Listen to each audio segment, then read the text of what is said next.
Hello students, तो देखिए आज मैं आपको न्यूटन्स लॉज ऑफ मोशन में सूडो फोर्स के बारे में पढ़ाऊंगा। लास्ट लेक्चर में मैंने पुली मास सिस्टम के बारे में बताया था। तो देखिए सूडो फोर्स क्या होता है। सूडो फोर्स एक्चुअल में कोई फोर्स नहीं होता है। सूडो फोर्स कब लगेगा? तो जब देखिए ये एक्चुअल में कोई फोर्स नहीं होता जब हम किसी नॉन इनर्शियल फ्रेम में बैठ के किसी बॉडी को ऑब्जर्व करते हैं। तो देखिए यहाँ पर ये मैंने एक्सीलरेटिंग फ्रेम लिया है, तो यहाँ से बैठ के जब इस ऑब्जेक्ट को ऑब्जर्व करेंगे तो इस ऑब्जेक्ट पे m मास की बॉडी पे सूडो फोर्स लगेगा।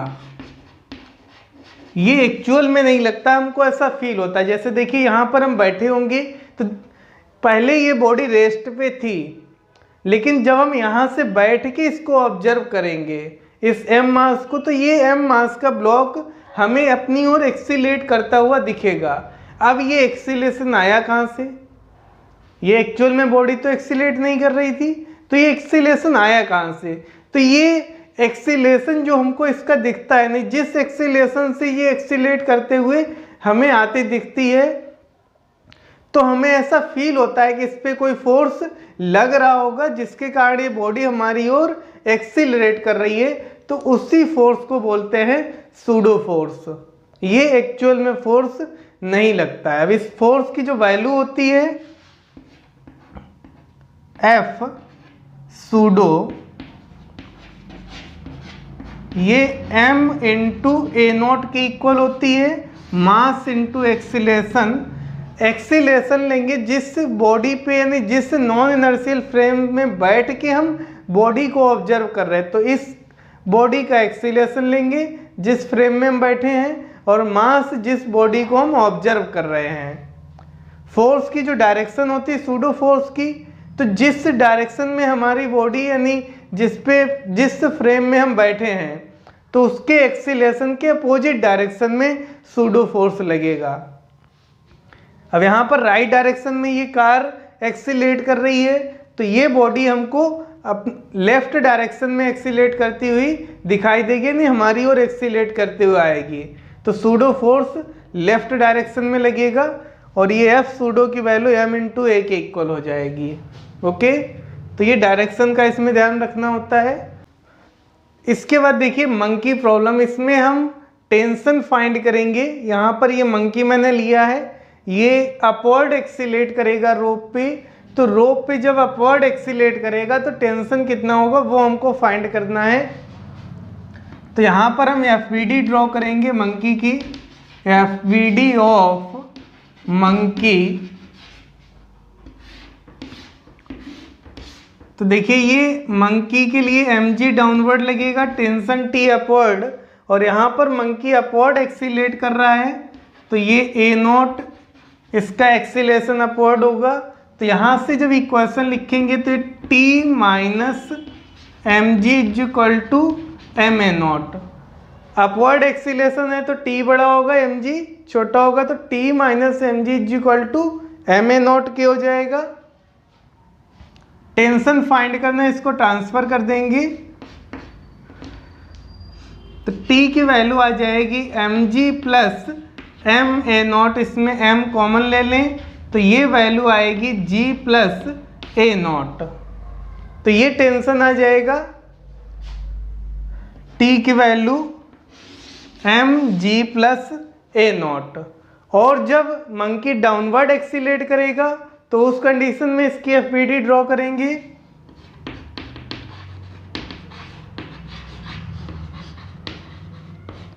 FVD ऑफ मंकी, तो यहाँ पर जब FVD हम ड्रॉ करेंगे तो ये mg डाउनवर्ड लगेगा और टेंशन T अपवर्ड, और यहाँ पर एक्सीलेशन डाउनवर्ड है, तो ये होगा mg minus T is equal to m a naught. T find करना, T को राइट साइड ट्रांसफर करेंगे, एम ए नॉट को लेफ्ट साइड, तो ये mg minus m a naught is equal to T हो जाएगा। इसमें m कॉमन ले लें, तो टेंशन T की वैल्यू आ जाएगी mg माइनस ए नॉट। तो जब मंकी अपवर्ड रोप पे एक्सीलेट करेगा तो टेंशन टी की वैल्यू इंक्रीज होगी, और जब डाउनवर्ड एक्सीलेट करेगा तो उस कंडीशन में टेंशन टी की वैल्यू डिक्रीज होती है। अब देखिए जब मंकी डाउनवर्ड एक्सीलेट करता है तो उस कंडीशन में मैक्सिमम कितना एक्सीलेशन हो सकता है मंकी का, वो हम फाइंड करेंगे डाउनवर्ड एक्सीलरेट जब करेगा। तो for a is equal to a max की कंडीशन के लिए यहाँ पर एक्सीलेशन मैक्सिमम फाइंड करना है, तो टेंशन टी कितना होना चाहिए, मिनिमम। तो टी ये मिनिमम होगा और टी की मिनिमम वैल्यू होगी 0। तो यहाँ पर हम जब टी की वैल्यू 0 पुट करेंगे तो ये हो जाएगा ए नॉट की वैल्यू जी के इक्वल आ जाएगी। ये ए मैक्सिमम एक्सीलेशन होता है, यानी जब मंकी रोप पे डाउनवर्ड एक्सीलेट करेगा तो जब टेंशन टी की वैल्यू 0 हो जाएगी तो इससे टी की वैल्यू को हम कम नहीं कर सकते, तो मैक्सिमम जी के एक्सीलेशन से डाउनवर्ड एक्सीलेट कर सकता है। अब देखिए यहाँ पर हम एक क्वेश्चन सॉल्व करेंगे। यहाँ पर देखिए जो मंकी है वो 5 kg का मंकी है और रोप पे अपवर्ड एक्सीलेट करेगा, और यहाँ पर रोप पे जो मैक्सिमम टेंशन दिया है वो 150 न्यूटन दिया है। तो इस कंडीशन में जो मैक्सिमम एक्सीलेशन होगा मंकी का वो हमको फाइंड करना है। तो इसकी हम एफवीडी ड्रॉ कर लेंगे। एफवीडी ऑफ मंकी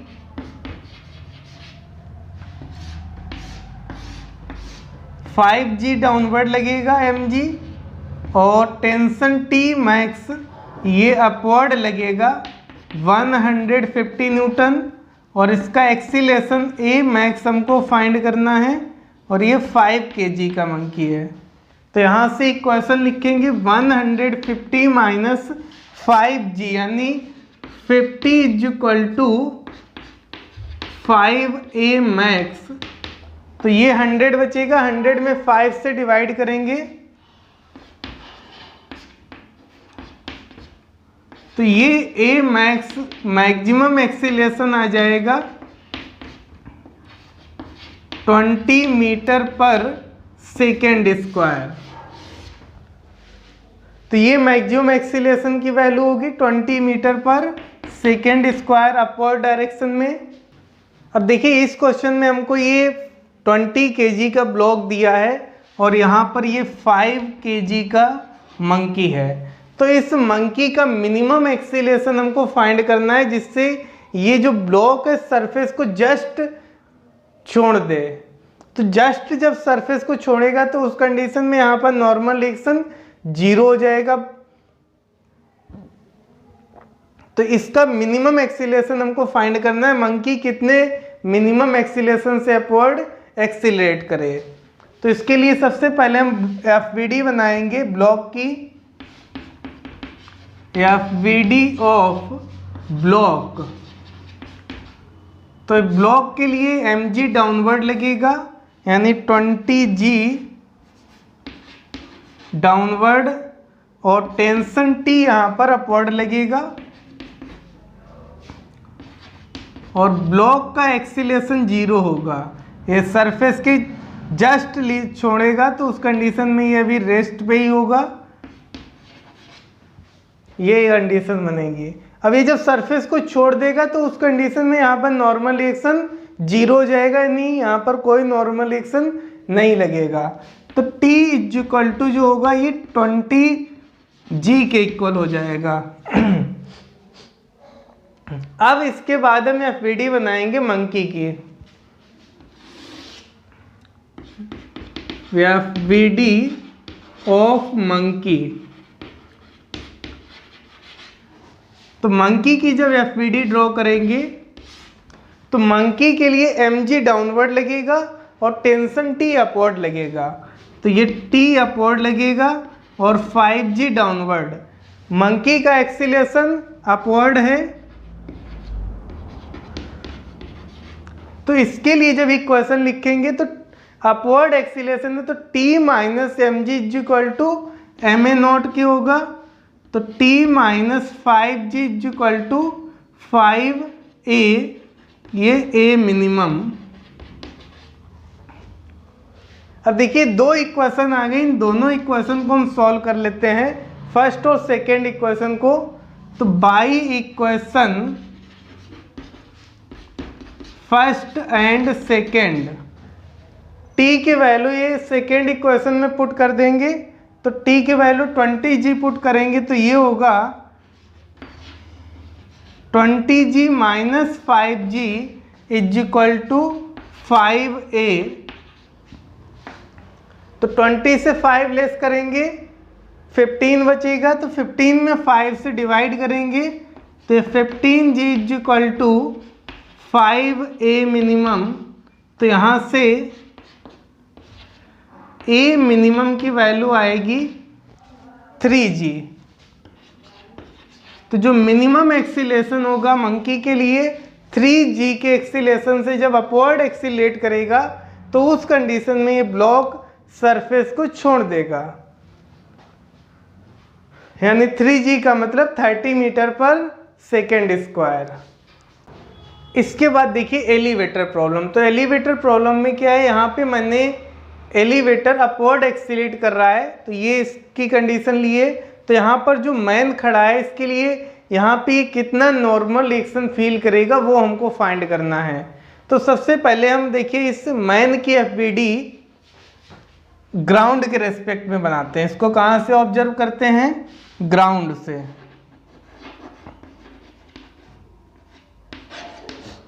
तो जब ग्राउंड से इसको ऑब्जर्व करेंगे तो इसकी जब एफबीडी बनाएंगे, ये एफबीडी बनेगी FBD of man with respect to ground. तो देखिए ये mg डाउनवर्ड लगेगा,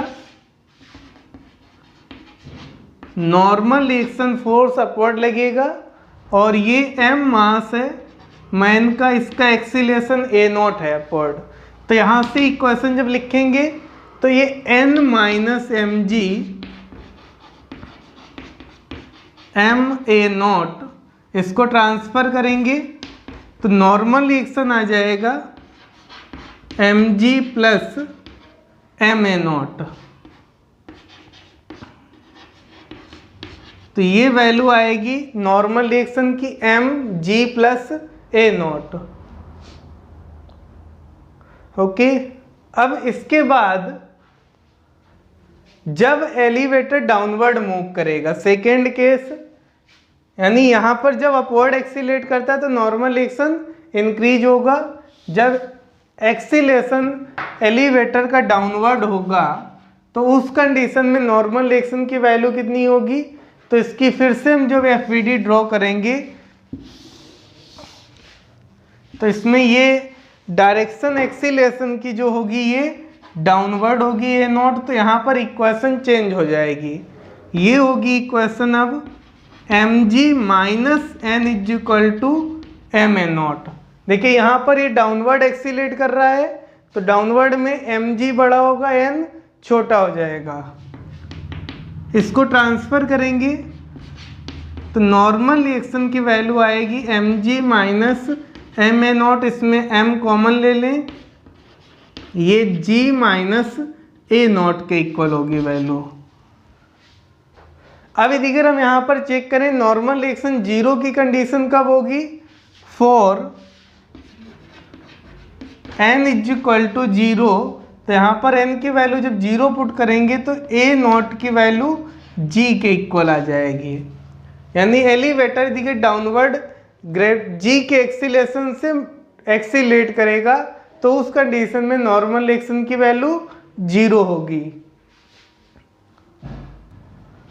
इसके बाद देखिए कांस्टेंट इक्वेशन टेंशन ट्रिक। तो देखिए कांस्टेंट इक्वेशन होती क्या है, यहाँ पर देखिए ये जब फ्री यानी मूवेबल पुली लगी होगी तो उस कंडीशन में कांस्टेंट इक्वेशन हम फाइंड करते हैं। नहीं यहाँ पर दो ब्लॉक मैंने लिए m1 m2, तो जब मूवेबल पुली होगी तो m1 और m2 दोनों का एक्सीलेशन डिफरेंट होगा, तो इनके बीच जो रिलेशन होता है उसी को हम बोलते हैं कांस्टेंट इक्वेशन। अब कैसे फाइंड करेंगे, तो देखिए यहाँ पर सबसे पहले हम टेंशन T मान लेते हैं और यहाँ पर जो टेंशन होगा ये T डैश होगा, इसको फाइंड करेंगे।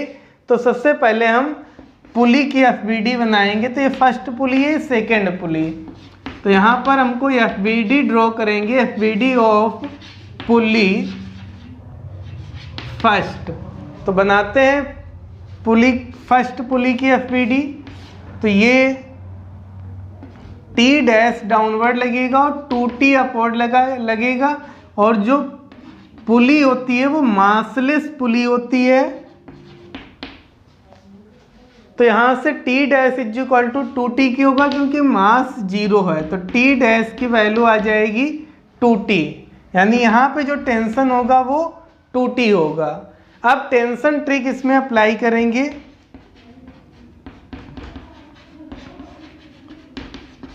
तो देखिए टेंशन ट्रिक क्या होती है। टेंशन ट्रिक के लिए यहाँ पर ये जो सिस्टम दिया है तो इसमें ये एक m1 मास a1 के एक्सीलरेशन से डाउनवर्ड मूव कर रहा है। तो यहाँ पर इस m1 ब्लॉक में जो टेंशन लग रहा है 2T, इसका कोफिशिएंट जो होगा 2, इसको हम इसके एक्सीलरेशन से मल्टीप्लाई कर देंगे। ये डाउनवर्ड मूव कर रहा है तो ये लेंथ इंक्रीजिंग होगी, प्लस साइन लेंगे। अब A2 यानी M2 ब्लॉक ये अपवर्ड एक्सीलेट कर रहा है तो यहाँ पर लेंथ डिक्रीजिंग होगी, माइनस साइन लगाएंगे। T का कोफिशिएंट 1 है तो 1A2 और टोटल जो सम आएगा इसको हम इक्वल टू 0 करेंगे। तो यहाँ से A2 जो आएगा 2A1 के आ जाएगा। यही कांस्टेंट इक्वेशन होती है।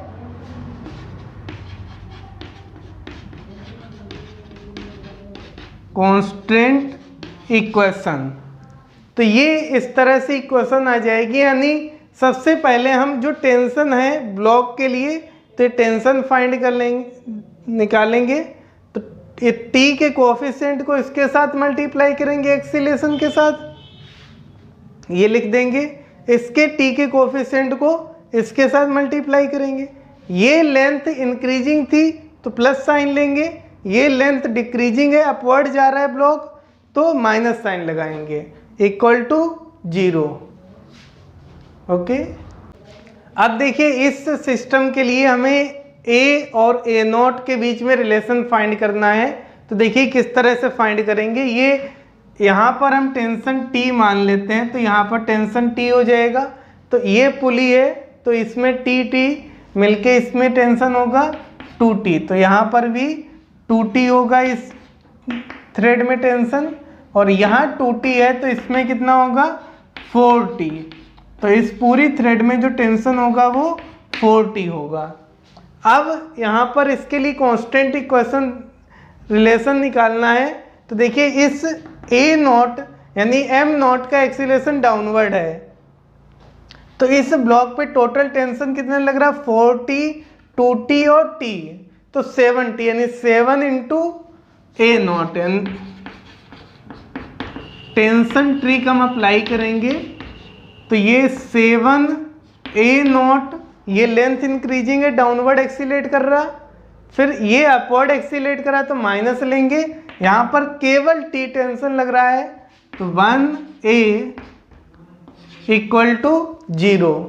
तो इनके बीच जो रिलेशन आएगा A की वैल्यू 7A0 के इक्वल आ जाएगी। अब देखिए इस क्वेश्चन में हमको दो ब्लॉक दिए हैं, एक ब्लॉक का मास 4 kg है और दूसरे ब्लॉक का मास 6 kg है। एक ब्लॉक पे फोर्स 10 न्यूटन लग रहा है, दूसरे ब्लॉक पे 20 न्यूटन। तो इस सिस्टम का हमको एक्सीलरेशन और स्प्रिंग फोर्स फाइंड करना है। स्प्रिंग पे कितना फोर्स लगेगा, यानी जो यहाँ पर स्प्रिंग 4 kg और 6 kg के ब्लॉक पे फोर्स लगाएगी वो फाइंड करना है। तो सबसे पहले हम पूरे सिस्टम की FBD ड्रॉ करते हैं। तो ये FBD ऑफ सिस्टम, तो यहाँ से हमको एक्सीलरेशन मिल जाएगा। हमने मान लिया ये इस तरह से एक्सीलरेशन होगा।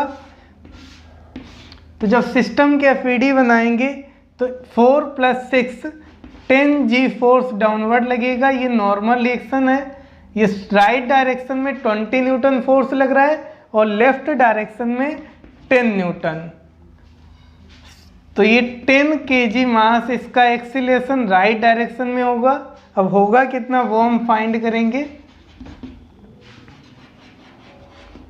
तो देखिए n equal to m g के होगा, यानी n की वैल्यू 10 जी के इक्वल होगी और 20 एक्सीलरेशन राइट डायरेक्शन में, तो 20 न्यूटन का फोर्स बड़ा है, 10 छोटा है, तो 20 माइनस 10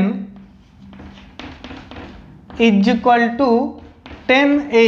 तो ये 10 बचेगा, तो यहाँ से एक्सीलरेशन की वैल्यू आ जाएगी 1 मीटर पर सेकेंड स्क्वायर।